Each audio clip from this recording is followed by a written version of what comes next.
ফজরের পরে সালাম ফিরিয়ে কারোর সঙ্গে কথা না বলে এই দোয়াটি 100 বার পড়েন, দুনিয়া আপনার পায়ের নিচে মাথা নত করতে বাধ্য হবে ইনশাআল্লাহ। আল্লাহ রাজত্ব দান করে দিবেন। আপনার অভাব অনটন, দুশ্চিন্তা, অসুস্থতা, পেরেশানি, সন্তান কথা শুনছে না, কোনো কিছুতে উন্নতি নেই, বিদেশে গিয়ে আটকা পড়েছেন, দেশে আসতে পারছেন না, আল্লাহ সব দোয়া আপনার কবুল করে নেবে যদি আপনি করতে পারেন। আল্লাহর উপর ভক্তি ভরসা রেখে আপনি আমল করুন না, আল্লাহ তাআলা অবশ্যই রিজিক খুলে দিবেন।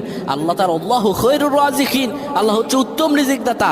আল্লাহ আপনার তো অবশ্যই কবুল করবেন। আল্লাহ বলেছেন উদউনি আস্তাজিব লাকুম, আমার কাছে চাও আমি দিয়ে দিব। এই কথাগুলো তোমরা শেয়ার করে দিবা, ফ্যামিলি সবার কাছে শেয়ার করবা। তুমি আমল না করো সওয়াব পাবা যদি তোমার একটা কথা অন্য কেউ শুনে আমল করে।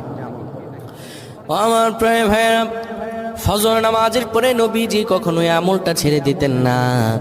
কেউ যদি ফজর নামাজের পরে পরে সুবহানাল্লাহি ওয়া বিহামদিহি সুবহানাল্লাহিল আযীম 100 বার যদি কেউ পড়তে পারে, কারো সঙ্গে কথা না বলে 100 বার পড়ার কারণে